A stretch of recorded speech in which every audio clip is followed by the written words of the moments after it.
En 1854, en los pantanos cipreses de los alrededores de St. Francisville, Luisiana, Elias Thorne se vio envuelto en un escándalo tan atroz que se decía que susurros perecerían bajo el lodo del Mississippi. Pero los secretos como este no se pudren, se petrifican, esperan. Estamos aquí esta noche, tú y yo, para desenterrarlo, para mirar directamente a lo que la sociedad civilizada de entonces y de hoy nos dice que nunca debemos ver. Pero esto no es una historia de esclavitud, no, eso es demasiado fácil. Esta es una historia de horror psicológico, una historia de una familia que manipuló la naturaleza para sus propias ambiciones. Es la historia de una plantación llamada Aryan Shadow, que una vez fue sinónimo de riqueza, pero que llegó a representar algo más. Se volvió sinónimo de la oscuridad que devoraba a todo aquel que tocaba. Las fuentes oficiales son parcas. Un incendio en el juzgado en 1868 destruyó la mayor parte de las pruebas. Es increíble cómo siempre los incendios se desatan cuando los poderosos quieren olvidar. Pero nunca en los anales oficiales. Fue grabada en sangre, susurrada en los barracones en la noche, de madres a hijos nacidos con el color de ojos equivocado. Fue escrita en un libro de contabilidad privado, encuadernado en piel humana, que registraba una transacción tan gélida, tan sistemática, que congela la sangre. No solo dirigían una plantación, dirigían una fábrica humana creada por un patriarca, su hermana viuda y sus 2 hijos, y la alimentaban con su propia sangre. Esta es la historia de la familia Thorne y el legado prohibido que intentaron crear. No deberías saber esto, pero has venido al lugar adecuado. Para comprender el horror de 1854, hay que retroceder 2 décadas, hasta 1834. Elias Thorne era de piedra y codicia. Heredó Aryan Shadow, 2,000 acres de la mejor tierra algodonera de Luisiana. Era inteligente, cruel y obsesionado con una cosa: el legado. No solo la riqueza, sino el linaje. Consideraba su plantación no como una casa, sino como un reino, y a su familia una dinastía. Su delicada esposa de Boston le dio 2 hijos, Julian y Marcus, y luego murió, como si escapara de su aplastante ambición. Elias estaba decepcionado. Su linaje parecía demasiado pequeño, demasiado expuesto. Y luego, en 1836, llegó su hermana, Sarafina. Era una copia de Elías, pero aún más gélida. Su marido, un rico plantador por derecho propio, había muerto de fiebre amarilla, dejándola viuda y sin fortuna, pero con una mente aguda. Llegó a Aryan Shadow no como invitada, sino como socia. Observó la ambición de su hermano, su obsesión con la sangre, y no solo lo comprendió, lo compartió. Eran 2 partes de una mente oscura. Recorrían la veranda al atardecer, observando los campos, a la gente esclavizada, y no veían personas, veían una fuerza, veían un problema, y juntos planearon una solución que sellaría sus almas en el infierno. Aquí es donde la oscuridad realmente comienza. No fue un accidente, fue un plan, una estrategia económica y genética, fría y calculadora. El problema Thorne, como lo llamaba Elías, era simple economía. La prohibición en 1808 del comercio internacional de esclavos había disparado el precio del ganado doméstico. Un buen peón de campo, un hombre de primera, podía valer $2,000. Una mujer fértil y sana, aún más. Las fincas perdían plata solo para mantener a su gente, peleando contra enfermedades, accidentes, vejez. Elías lo detestaba. Detestaba estar en manos del mercado, de otros. Quería independencia, quería control. La mayoría de los hacendados promovían la reproducción entre sus esclavos, claro. Algunos hasta obsequiaban esclavas a sus capataces blancos para engendrar ganado más fuerte. Pero Elías y Sarafina lo consideraban aficionado, inexacto, diluyendo la calidad. Querían algo mejor. Pensaban que la línea Thorne era mejor, más fuerte, más inteligente, más resistente. Y decidieron, en la oscuridad del estudio de Elías, ¿por qué comprar ganado cuando puedes criarlo? ¿Y por qué criar ganado inferior cuando puedes mejorarlo con tu propia sangre superior? Este fue el trato, este fue el escándalo. Elías, su hermana viuda Sarafina y, cuando llegaran a la mayoría de edad, sus hijos Julian y Marcus no solo supervisarían a la gente esclavizada, sino que interactuarían con ellos. Engendrarían una nueva generación de esclavos de sangre Thorne, haciéndolos, en su mente retorcida, más valiosos, más leales, más suyos. Todo empezó cuando llegó Sarafina. Ella tomó el control de la casa con una eficiencia aterradora. No era solo una hermana, era la partera de Adian Shadow. Controlaba a los esclavos domésticos, sí, pero su verdadera obra eran las cabañas de parto que había edificado lejos de los barracones principales. Miró a las esclavas como si fuera ganado. Apuntó su salud, su fuerza, su carácter. Eligió a las primeras 5. Se llamaban Sai, Hester, Rose, Agnes y Miriam. Fueron arrancadas de los campos, limpiadas y llevadas a la casa principal bajo su supervisión. Elías empezó su servicio ese invierno. Tenía 40 años, en la flor de la vida. Las visitó por turnos, no era amor, no era ni siquiera lujuria en su opinión, era labranza, era comercio, y Sarafina lo controlaba todo. Anotaba en un libro de contabilidad los ciclos de las mujeres. Les controlaba las dietas, les controlaba los embarazos. Y cuando nacían los niños, ella los revisaba. Inspeccionaba sus miembros, sus ojos, su piel, y si estaban sanos, anotaba en el libro de cuentas, lina viable. Las madres podían amamantarlos durante 6 meses. 6. Luego, los niños eran llevados a una cabaña de guardería separada para ser criados por una vieja esclava rota llamada Mama Tildy. Las madres eran devueltas a los campos. ¿Puedes creerlo? ¿Te imaginas escuchar esa ruptura una y otra vez? Pero el horror psicológico fue el lavado de cerebro a los hijos. Julian y Marcus crecieron en esto. Era su normalidad. Los criaron su padre y su tía Sarafina, más madre que la suya. Se les hizo saber que Adian Shadow era suyo, una confianza sagrada. Les enseñó que la gente en los campos no eran personas, eran cosas, eran herramientas.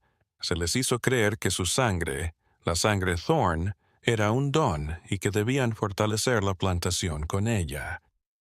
Elías y Sarafina no les ocultaron el programa, lo revelaron, lo normalizaron, lo transformaron en un ritual de iniciación. El mayor, Julián, era su padre. Era poderoso, arrogante, adoptó la filosofía oscura de la familia, y no podía esperar para tomar su lugar en el sistema. Marcus era diferente. Era más reservado, tenía los ojos de su madre, leía libros, miraba a Sarafina en las cabañas de la guardería con ojos no de orgullo, sino de temor.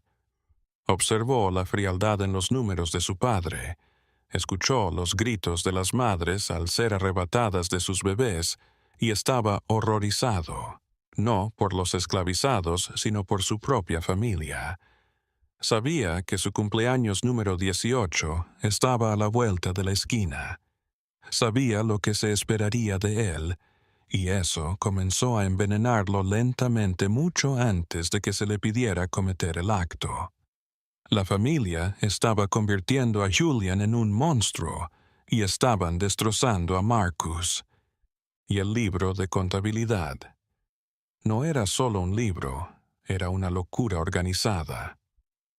Sarafina lo guardaba en un compartimento secreto en el escritorio de Elías. Estaba encuadernado en cuero rojo oscuro, supuestamente de ternera, aunque los rumores en los barracones decían otra cosa. En el interior, las páginas estaban en blanco. La escritura, una letra gélida, perfecta. Era la mano de Sarafina, no empleaba nombres, empleaba códigos. H1, Hester, primer hijo. R3, Rose, tercer hijo. Al lado de cada nombre había columnas. Semental, dosis, condición y precio. La columna de semental solo tenía 4 opciones. Elias, Sarafina, Julian o M. Marcus. Espera, ¿oíste eso? S. Y esta es la parte que nunca llegó a archivos públicos. El susurro que transforma esto de simple salvajismo a algo mucho más oscuro. El rumor era que la hermana viuda, Sarafina, no solo dirigió el programa, sino que también participó. Que ella también se acostó con esclavos varones para mezclar su sangre con el mejor ganado y así crear una clase híbrida superior. El escándalo no era solo que se acostaran con sus esclavos. Elías y Sarafina estaban ejecutando un programa de eugenesia multigeneracional, y el carácter incestuoso y obsesivo de su relación estaba en el centro.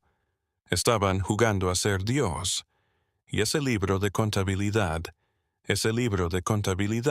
era su Biblia. Su cumpleaños número 18 en 1848 fue un baile. Toda la parroquia estaba invitada. Fue un festín. Candelabros chorreando cera, champán francés, música hasta el amanecer. Fue una actuación, una máscara. La noche después del baile, el ritual tuvo lugar. Elias y Sarafina llamaron a Julian al estudio. Le trajo un obsequio, no un reloj, no un caballo. Le trajeron una joven esclava llamada Ayara. Tenía 17 años. Había sido elegida por Sarafina un año atrás, lista para este día. Estaba aterrada. Julián, envanecido por la soberbia y el poder que su familia le había jurado, aceptó su obsequio. Fue el segundo semental registrado en el libro de contabilidad. 9 meses después, Ayara dio a luz a un niño. Le puso Apolo, como un dios, y Julián lo llamó. Sarafina apuntó en el libro mayor. Lina, buena candidata. Julian fue elogiado por su padre. Ahora era un hombre. Había hecho su parte. Abrazó el papel y le dio más de una docena de hijos en los siguientes 6 años. Se volvió más cruel que su padre, más sediento de poder, de control. Consideraba a las esclavas como de su propiedad en todos los aspectos. Y tras destetar a Apolo, fue entregada a los cuidadores como pago de sus servicios. Su obligación con la línea principal había terminado. La máquina funcionaba, era eficaz y era inhumana. El control de Sarafina era total. Era la reina no oficial de la plantación. Elias controlaba el algodón y el dinero. Sarafina controlaba la sangre. Dirigía la cabaña de la guardería como un laboratorio. Los bebés eran separados de sus madres a los 6 meses y eran criados en condiciones estériles y frías.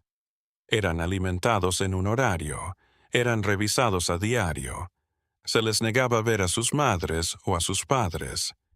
Les decían ganado Thorne, superior al ganado de campo, pero subordinado a la línea principal: Elías, Sarafina, Julian y Marcus.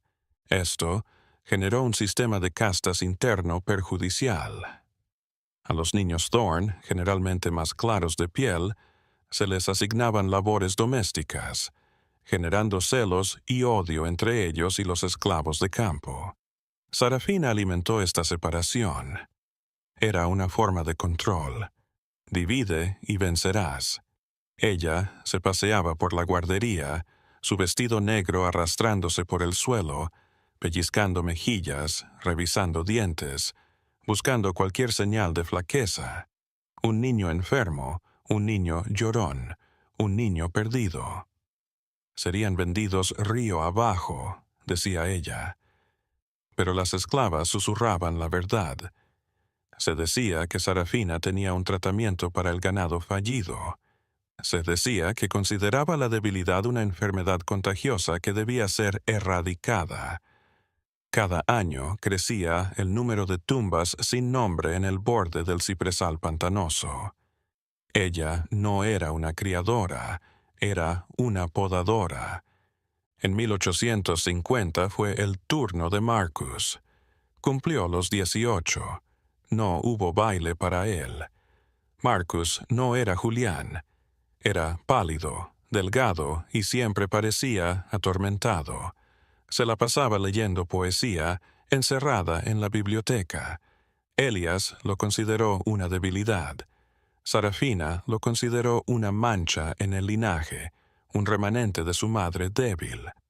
No podían mostrar debilidad. El programa exigía dedicación completa, así que, en su cumpleaños número 18, Elías no pidió, exigió. Él y Julián arrastraron a Marcus fuera de su habitación. Lo llevaron a una de las cabañas donde una joven de apenas 16 años esperaba, llorando. Lo empujaron adentro y cerraron la puerta con llave. Se quedaron fuera, Elías y Julián, escuchando.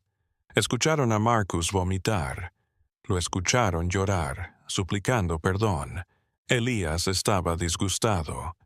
Abrió la puerta, arrastró a su hijo y lo golpeó en el patio sucio por ser débil. «Eres un Thorn», gruñó. «Obedecerás». Marcus, magullado y sangrando, fue empujado hacia adentro de nuevo. Finalmente, hizo su trabajo. Pero esa noche, algo se rompió dentro de él. Se anotó en el libro mayor, sí, pero el acto lo destruyó. Se puso a beber. Lo hallaban durmiendo en los establos, cubierto de lodo. Tenía pesadillas, gritando sobre ojos en la oscuridad. Fue un jugador, sí, pero fue la primera víctima del sistema desde dentro de la línea principal. No puedes ocultar algo así para siempre, no de verdad. El escándalo no se desató en 1854. La tensión venía desde años atrás. Los vecinos agricultores notaron cosas. Observaron la apariencia de los esclavos Thorn. En las subastas de Nueva Orleans, el ganado Thorn, cuando Elías o Sarafina vendían uno, lo hacían en raras ocasiones, se vendía al triple.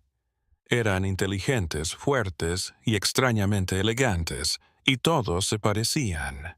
Muchos tenían ojos grises como Elías, o rasgos agudos como Sarafina. Los rumores se esparcieron. Le llamaron Adian Shadow, la granja de sementales. Decían que Elías Thorn era un turco con un harén. Pero ni siquiera estos chismes vulgares daban en el clavo. Pensaron que era solo Elías. No se imaginaban la implicación de toda la familia. No podían concebir la frialdad científica de Sarafina. No se imaginaban que los hijos fueran sementales, ni que la hermana participara. Un médico local, el doctor Arno, a quien a veces llamaban a la plantación para partos difíciles, lo notó. Anotó en su diario personal en 1851. Fui a un parto en Shadow, un niño mulato, fuerte, pero con la mandíbula Thorne. Es el cuarto que veo este año. Madame Sarafina asistió.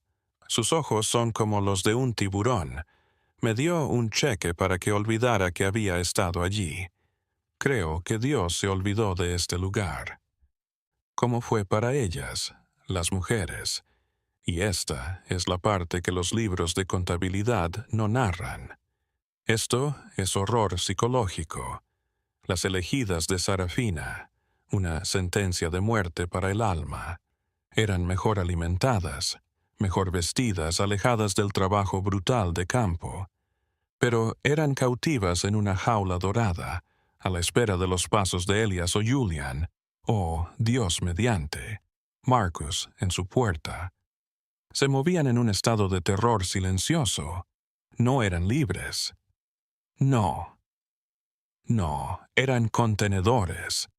Pero la tortura, la verdadera crueldad del método Thorne, fue la separación, esa marca de 6 meses. Las madres lo veían venir. Intentaban matarse de hambre para que se les secara antes la leche, para prolongar el tiempo. Trataban de ocultar a sus bebés, pero Sarafina siempre observaba, y cuando llegaba el día, ella misma supervisaba la extracción. Los gritos dicen que se oían hasta la carretera principal. A las mujeres se les daba un tónico, una bebida sedante de láudano, y se las encerraba en sus cabañas hasta que se les pasaba la histeria. Luego, de nuevo a los campos, o si aún eran jóvenes y sanas, de nuevo a la rotación de cría. ¿Cómo lo sobrevive una mente humana?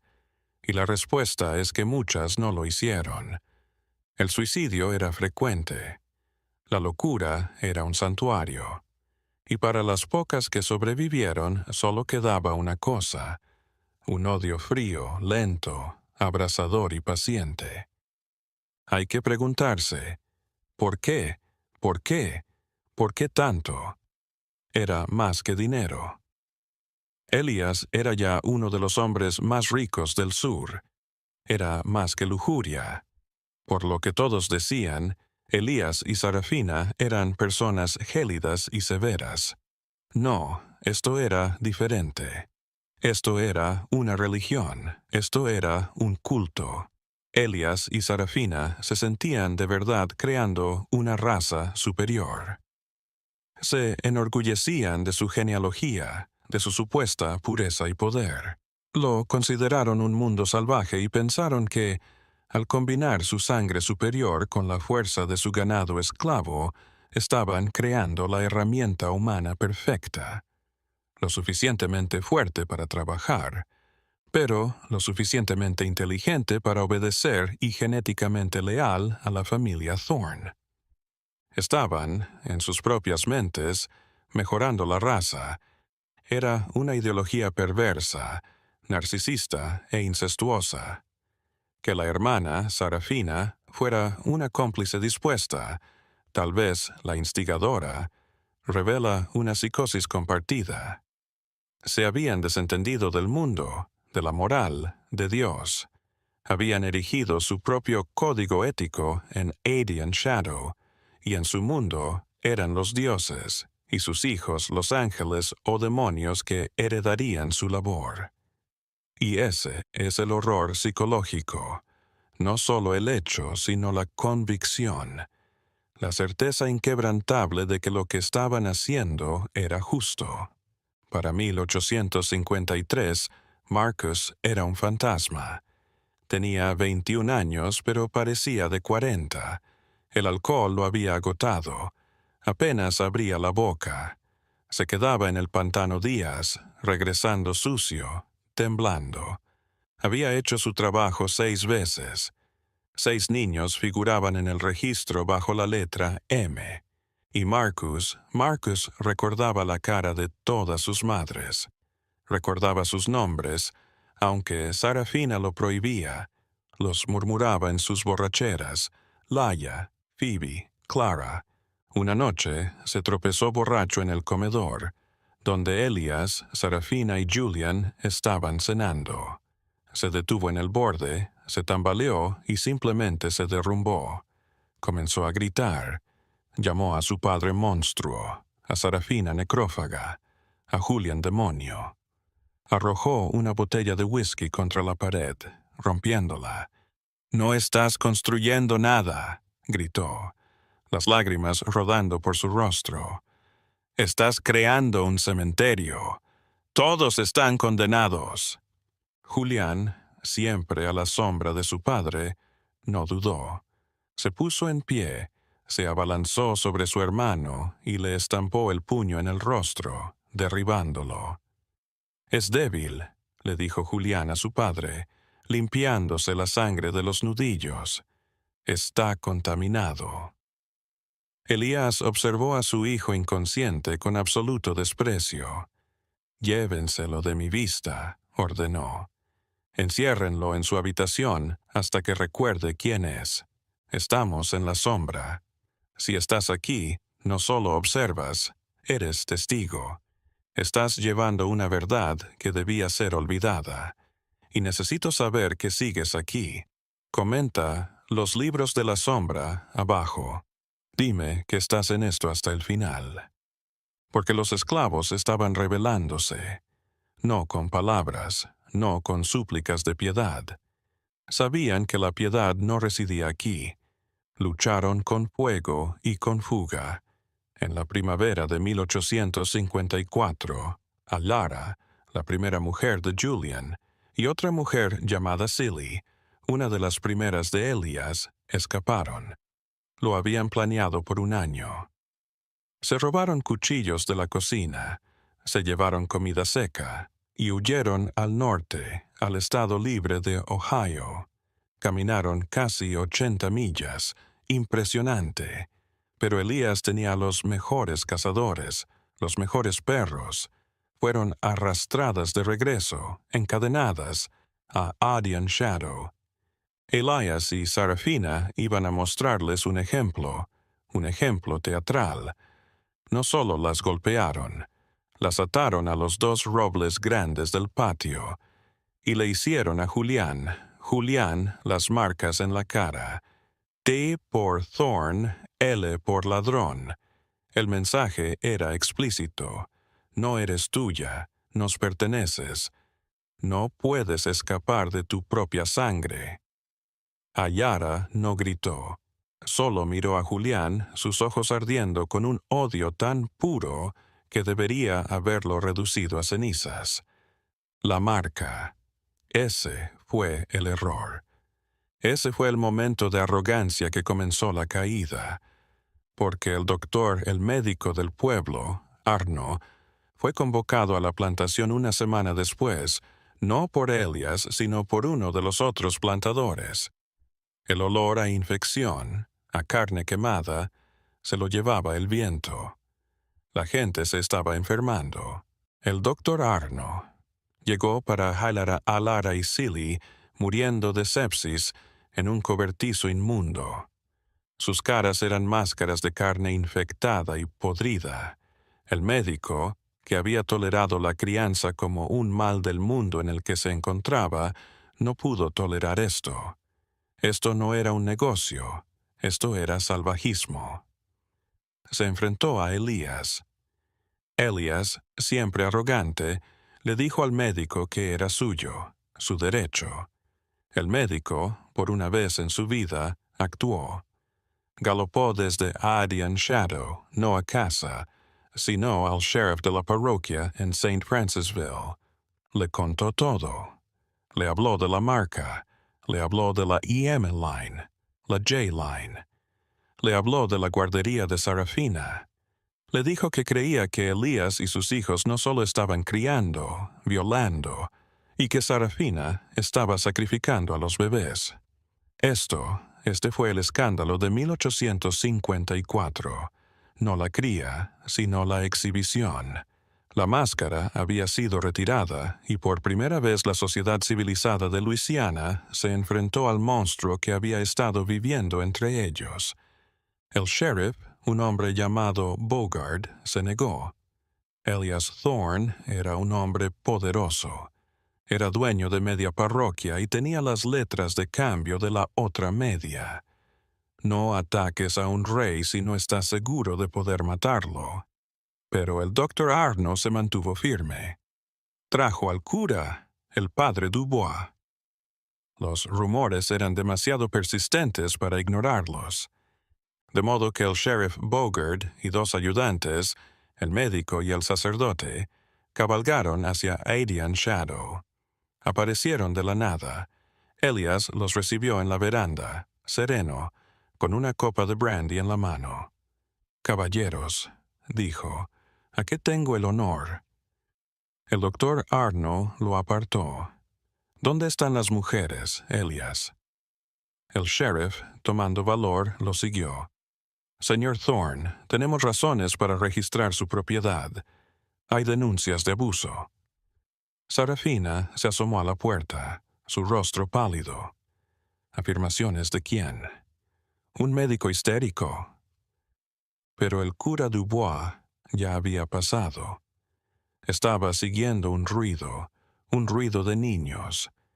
Se dirigió a la parte trasera de la propiedad, a las cabañas de la guardería. Abrió la puerta y cayó de rodillas, santiguándose. Había casi 30 niños, todos menores de 10 años, todos con los mismos ojos grises, todos observando. No había risas, no había juguetes, solo filas de niños callados que miraban. «María, Madre de Dios», rezó el sacerdote. El escándalo ya no era un chisme, era una realidad. Elias Thorne era un monstruo, pero no era estúpido. Sabía que era una actuación. Conocía al sheriff y al cura. No les importaba la moral, les importaba la imagen. La marca era el problema. Era anticristiana. Era impropia de un caballero. Entonces Elías se volvió. Hizo del amo ofendido. «Las mujeres me robaron», rugió. «Atacaron a mi hermana. Tuve que dar el ejemplo». Creó informes falsos de su supervisor. ¿Y los niños? ¿Qué cristiano amoroso no tiene una guardería para bebés?, dijo, su voz chorreando falsa piedad. «Los amparamos, los alimentamos, los estamos criando en el temor de Dios». Sarafina, recomponiéndose, sacó el otro libro de contabilidad, no el verdadero, uno falso que mostraba nacimientos regulares, fechas, nombres de padres de la población esclavizada. Fue una actuación de primera. El sheriff quería creerlo. Una guerra abierta con Elías destruiría la parroquia. El doctor Arno gritaba, «¡Mentira! Miren las caras de los niños, miren sus ojos». Pero el cura era la clave. Sarafina lo apartó. «Padre», susurró, «el mes pasado doné $500 al nuevo orfanato en su nombre. Lo voy a volver a hacer, el doble, el mes que viene. No permita que este mal asunto profane nuestra santa obra». La investigación se detuvo. El cura convenció al sheriff de que era un asunto familiar que Thorne había prometido enmendar.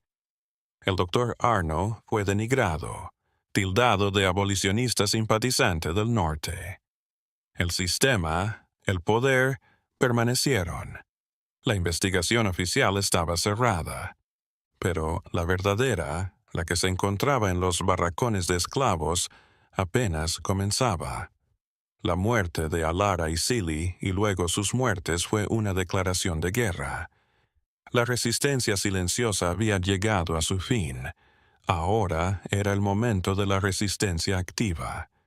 No tenían armas, no tenían fuerza, pero tenían saber.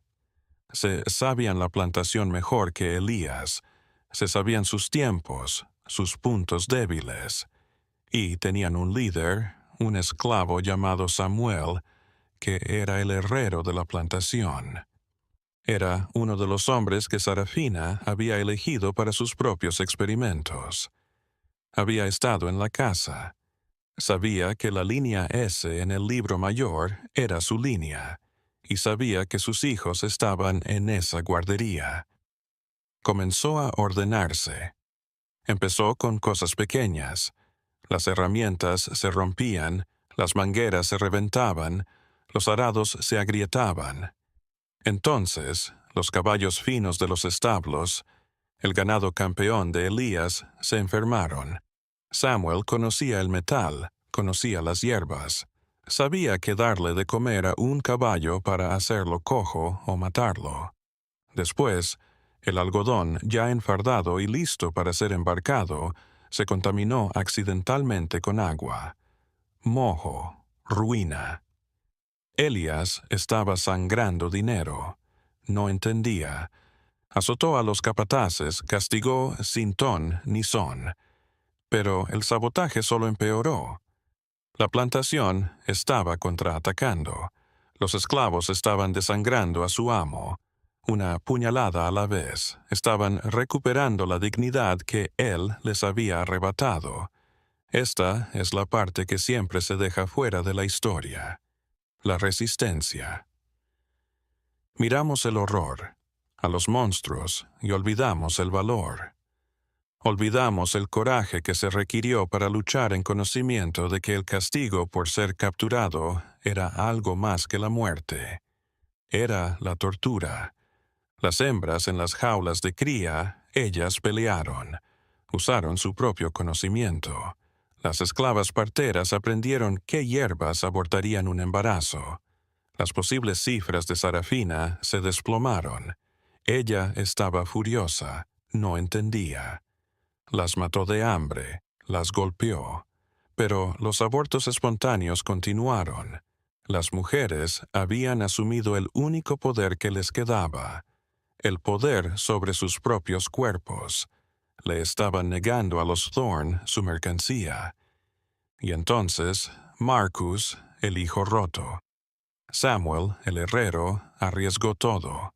Se escabulló en la casa principal hasta la habitación de Marcus, donde Marcus estaba en un coma inducido por el alcohol. Samuel no lo mató, le habló. Le habló de las hierbas, le habló de sus propios hijos en la guardería. Le dio a Marcus una salida, no la salvación. Era demasiado tarde para eso, sino la huida. «Ayúdanos», susurró Samuel. «Ayúdanos a quemarlo, o nunca, nunca se detendrán». Y Marcus, con las manos temblando, sus ojos abiertos con aterradora lucidez, finalmente asintió. El escándalo de 1854 no fue solo la investigación, fue el derrumbe. Todo ocurrió en una noche cálida y húmeda de agosto. Marcus obedeció a Samuel. Dejó su propia ventana abierta. Dejó la puerta del estudio de su padre sin llave. Incluso dejó el pasadizo secreto con el auténtico libro de contabilidad sin llave. Entonces montó el mejor caballo de su padre, una bolsa de oro, y galopó. Galopó como si el diablo lo persiguiera. Y lo estaba, en realidad. A medianoche, Samuel y 2 hombres entraron en la casa. Eran sombras, no por Elías, no por Sarafina. Ese no era el plan. Fueron por el libro. Cogieron el libro mayor. Mientras tanto, otros, encabezados por una mujer llamada Hagar, que había perdido 3 hijos en la guardería, fueron a las cabañas de parto y a la guardería. Encendieron el fuego. Usaron el aceite de las lámparas. Fueron callados. Fueron rápidos. Y sacaron a los niños. Los llevó, 27 niños, al pantano, a la noche, a un escondite preparado semanas atrás. La alarma se disparó solo cuando las llamas alcanzaron la casa principal. El despacho, donde se hallaban los libros falsos, fue lo primero en incendiarse. Cuando Elías y Sarafina despertaron, su reino ardía. El fuego fue un desastre. No solo la guardería o el colegio. El viento avivó las llamas. la desmotadora de algodón desaparecida, el granero principal perdido, la mitad de la casa principal, un esqueleto carbonizado. Adian Shadow se congeló en una noche. Elias se quedó de pie en el césped en camisón, observando cómo su reino se quemaba. Gritaba, no de miedo, sino de rabia. Sabía que era un incendio provocado. Sabía que me habían traicionado. Y entonces, el segundo golpe, el capataz vino corriendo. «Señor, la guardería está vacía. Todos los niños se han ido». Y Sarafina, por primera vez, gritó. Un rugido animal. No por los niños, por el bien, por el ganado, por la línea T, por la línea J, por la línea M, por la línea S. Años de trabajo se desvanecieron. Julian, furioso, agarró un rifle y comenzó a organizar un grupo de búsqueda. «Están en el pantano», gritó. «Cácenlos. Los quiero a todos de vuelta. Quiero la cabeza de Samuel». Pero Elías solo se quedó allí, temblando. Y entonces lo vio. La puerta del establo abierta, su caballo premiado desaparecido y su hijo Marcus desaparecido. La traición no fue de los esclavos, fue de su propia sangre. Eso fue lo que lo rompió. El silencio fue la respuesta. Demasiado silencio. Julian cazó durante 3 días. No encontró nada. Samuel y Hagar fueron brillantes. Habían aprovechado el pantano, el agua, para disimular su olor. Tenían una red. Los niños fueron llevados de plantación en plantación, ocultados por otros esclavos, entregados de mano en una cadena de valentía, hasta que se dispersaron, se sumergieron, se desvanecieron, sus identidades borradas, su conexión con los Thorn rota. De vuelta en las ruinas de Adian Shadow, la familia colapsó. Elías tuvo un derrame cerebral. Quedó paralizado de un lado, su rostro congelado en un gruñido permanente y grotesco. No podía hablar. Solo podía observar. Sarafina se retiró. Se encerró en el ala restante de la casa. No comía, no hablaba. Solo se sentaba y miraba la pared. La matrona estaba destrozada. La reina estaba destronada. Su vida, su arte, se había ido. Y Julián se quedó solo. El único heredero de un montón de cenizas, se puso tan furioso que casi se vuelve loco. Recorría la plantación, latigando a cualquier esclavo que se encontrara a su paso, exigiendo saber dónde estaba Samuel, dónde estaban los niños. Pero no le dijeron nada, solo lo observaron. Su miedo había desaparecido, sustituido por algo más, un desprecio gélido e inexpresivo. Ya no tenía poder. El método Thorn estaba muerto. ¿Y el libro mayor, el verdadero? Samuel, el herrero, no sabía leer, pero sabía que el libro era poder. Lo sabía, era la prueba. Lo había ocultado, envuelto en lona encerada, enterrado en el fango. Pero no podía utilizarlo. Debía de lograr que alguien que pudiera se lo llevara. El escándalo de 1854 nunca se había ido. El doctor Arno seguía hablando. Había estado escribiendo cartas a periódicos abolicionistas en el norte. Estaba arriesgando todo. Samuel, ante esto, dio su último movimiento. Se escapó de la plantación. Encontró al doctor Arno y le entregó el libro. Le dio la prueba. El médico dudó en abrirlo. Vio las columnas. Sementale, Sementalese, Sementaljoca. Reconoció la gélida y pulcra escritura de Sarafina. Vio las notas: ganado fallido, purgado, viable, lina. Finalmente lo tenía, la verdad. No solo lo envió a los periódicos, se lo envió al gobernador de Luisiana, se lo mandó al senador de Estados Unidos, exigió una investigación de verdad. Ahora no era solo chisme de pueblo, era un escándalo estatal, no nacional. La historia de los criadores de Luisiana llegó a los periódicos del norte. Esta vez, el nombre Thorne no lo detuvo. El gobernador tuvo que intervenir. Envió alguaciles estatales. Llegaron a Adian Shadow para hallar una ruina. Encontraron a Elias Thorne babeando, aturdido en una silla. La hallaron, esquelética, meciéndose en la oscuridad, canturreando para sí misma. Y hallaron a Julián, ebrio, con una escopeta en la mano, vociferando sobre robo de ganado. Los alguaciles se estremecieron no por el crimen, ya habían visto esclavitud. Se horrorizaron ante la caída, ante la ruina bíblica de la gran familia Thorne. Detuvieron a Julián por el asesinato de Alara y Silly, la marca. No pudieron capturar a Elías, era un hombre muerto. Y a Sarafina la internaron en el manicomio estatal de Jackson. Le diagnosticaron depresión mayor y manía. Nunca volvió a hablar. Se quedó el resto de su vida en una pequeña habitación blanca, mirando sus manos. La partera del programa de cría fue eliminada. El juicio de Julián fue una farsa. El dinero de su padre, lo que quedaba de él, compró a los mejores abogados. Exigieron castigo merecido a la propiedad. Fue absuelto, claro que sí. Pero no importó. Era un paria. El nombre de Thorne era veneno. Nadie le compraba, nadie le hablaba. Estaba muerto. La plantación fue hipotecada a los acreedores.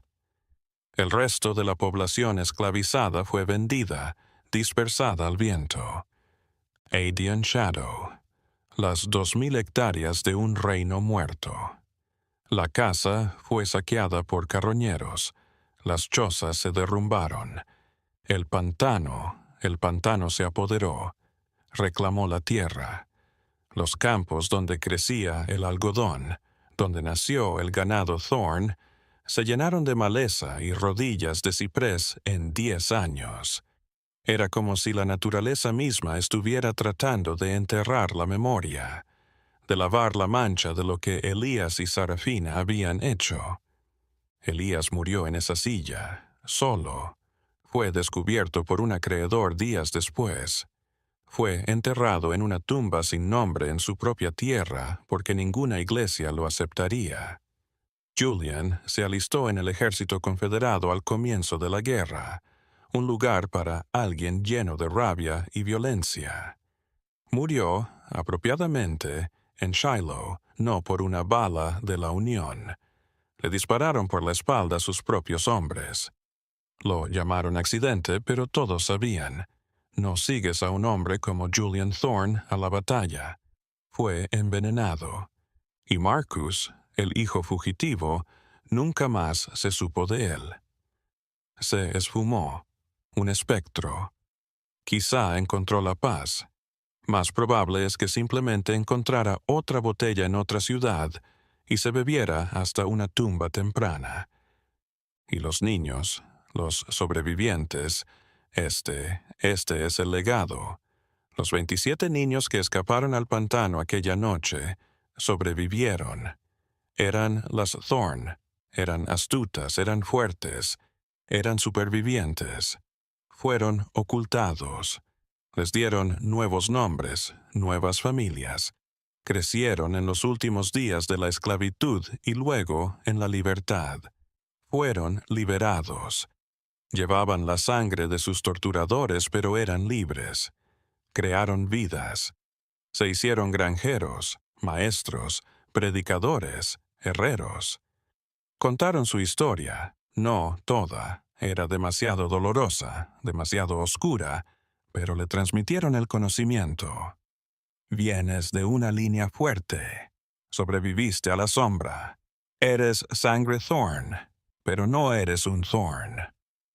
Los herederos siempre supieron que eran diferentes. Conocían la historia, el secreto, pero no los detalles. El libro mayor, la prueba del Dr. Arno, desaparecido en la guerra civil, seguramente quemado en uno de los incendios que destruyeron los archivos oficiales. El escándalo se sepultó. El horror fue olvidado. La familia se había ido. Todo lo que quedaba era la sangre. Durante más de un siglo, Adrian Shadow fue solo un nombre, un cuento de fantasmas local, un lugar al que los niños se atrevían a ir en noches de luna llena. Las ruinas de la casa fueron engullidas por el pantano. La tierra no estaba incorporada, tachada de embrujada y maldita. Nadie edificaría en ella, nadie la cultivaría. La historia casi muere. Y entonces, en 1998, un equipo de construcción despejando la tierra para una nueva planta química desenterró algo. Estaban cavando cerca de los cimientos de la vieja casa. Desenterraron una cajita de hierro. En el interior, envuelto en lona encerada podrida, había un libro de contabilidad. No el verdadero, no el de Sarafina. No, esto era diferente. Era más rudo. La escritura vaciló. Era un diario, el diario de Marcus, el que escondió antes de huir. No solo había escapado, había dejado una confesión. Lo había contado todo. Fechas, nombres, la línea S, su padre, su tía, su hermano. Registró las limpiezas. Registró la tortura psicológica. Registró su propio descenso al infierno. Lo había enterrado antes de huir. Una cápsula del tiempo de una monstruosidad, esperando, rezando para que alguien lo encontrara algún día. Y sí, encontrar el diario de Marcus lo cambió todo. Ya no era un cuento de fantasmas, era real. Los historiadores lo confirmaron. Las fechas coincidían, los nombres coincidían con las historias locales. La verdad estaba finalmente afuera, de una vez por todas, y desató un ajuste de cuentas. Los hijos comenzaron a aparecer. Gente cuyas tatarabuelas habían murmurado sobre sobrevivir en las sombras. Las pruebas de ADN proporcionaron la evidencia condenatoria final. Las pruebas mostraron que miles de personas, tanto blancas como negras, todas se remontaban a un solo ancestro común. Elias Thorne, o Sarafina, o Gullian. El ganado Thorne era real. El método Thorne era real. Los herederos se reunieron. Hicieron asambleas. No en la tierra maldita, sino en sus cercanías. Se contaron historias, lloraron, unieron las piezas. Elías no dejó la dinastía que deseaba, no dejó la especie ideal. Su herencia fue una familia dispersa de sobrevivientes, blancos y negros, unidos no por su sangre superior, sino por el trauma que él y su hermana habían causado. Eran la evidencia. El escándalo finalmente explotó. ¿Qué haces con una verdad así? Una verdad que llevas en la sangre. Algunos de los hijos anhelaban la tierra. Lo querían hacer un monumento, un lugar de memoria. Demandaron a la empresa química. La batalla aún no ha terminado. La tierra aún está en el purgatorio, aún maldita. Otros querían olvidar. Dijeron, esto es viejo, es oscuro, que quede sepultado. ¿Y quién puede culparlos? En serio, ¿qué harías? ¿Qué harías si te enteraras de que toda tu familia se fundó sobre un horror sistemático, psicológico y genético? ¿Te gustaría saberlo o preferirías dejar a los fantasmas descansar? Ese es el problema con la historia negra. No terminó, no es pasado, está aquí. Está sentada en la habitación con nosotros. Está en el código genético de la gente que anda por ahí. La familia Thorne se ha ido, pero su obra no. Vive en la memoria, en la sangre, en la tierra que se niega a ser domada. La historia de Elias y Sarafina Thorne es una advertencia. Es una advertencia de lo que ocurre cuando los seres humanos son tratados como recursos, como ganado, como números en una hoja de cálculo. Es una advertencia sobre la ideología, sobre la fe en la sangre superior, sobre la obsesión por la pureza y la herencia, porque cuando te obsesionas con algo, eres capaz de todo. Te conviertes en un manipulador de la naturaleza.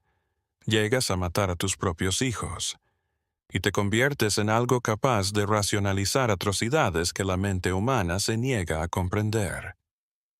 Elias y Sarafina no eran personajes góticos sureños de dibujos animados.